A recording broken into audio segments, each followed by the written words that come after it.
आज बलिप्रतिपदा आणि दिवाळी पाडवा.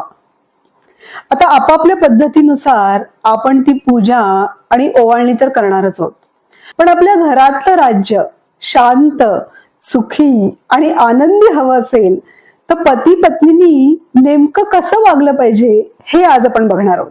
आता दोन व्यक्ती जेव्हा लग्न करतात ना, तेव्हा आयुष्यभर आपण सोबत राहायचं असं वचन ते एकमेकांना देतात, बरोबर. ह्याच्यामध्ये सगळ्यात महत्वाचं आहे खरं प्रेम.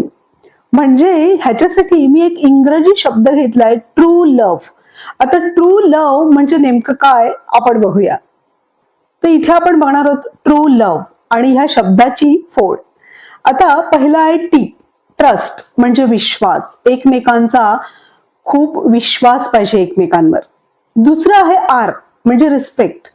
एकमेकांना प्रचंड रिस्पेक्ट पाहिजे प्रत्येकाबद्दल. तिसरं आहे यू म्हणजे अंडरस्टँडिंग. ते खूप महत्वाचं आहे. एकमेकांना तुम्ही समजून घेतलंच पाहिजे. चौथा ई म्हणजे इक्वल रिस्पॉन्सिबिलिटी म्हणजे समान जबाबदारी. प्रत्येक गोष्टीची समान जबाबदारी तुम्ही घेतली पाहिजे. म्हणजे घरातल्या कामांची, एकमेकांची मनं जपण्याची जबाबदारी दोघांची आहे.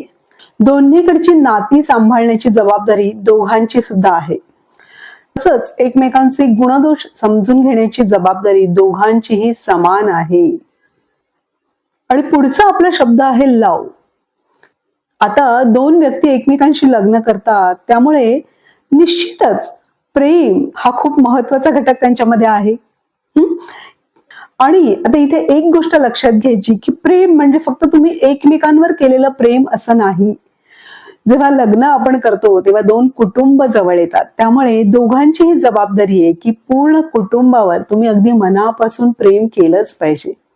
नवीन लग्न झालेल्या लोकांनी हे ट्रू लव्ह अगदी डोक्यामध्ये फिट करून ठेवायचं. आता मध्यमवयीन, 50शी उलटलेले किंवा ज्येष्ठ व्यक्ती, आपल्याला आता आपल्या जोडीदाराचा स्वभाव माहिती झालेला असतो. एक गोष्ट करायची, त्याच गोष्टी उगाळत बसायचं नाही. तर जे काही एकमेकांमध्ये दोष आहेत ते सोडून द्या आणि फक्त चांगल्या गोष्टी बघायला शिका. आपल्या जोडीदाराबद्दल अशा 10 गोष्टी शोधून काढा की त्याच्याबद्दल तुम्ही मनापासून कृतज्ञ आहात. ती अगदी बोलून दाखवा त्यांना की ह्यासाठी मी खूप खूप खूप कृतज्ञ आहे. दोघांनीही करायचंय एकमेकांबद्दल. आणि शेवटी प्रेमानेच आपण जग जिंकू शकतो. त्याच्या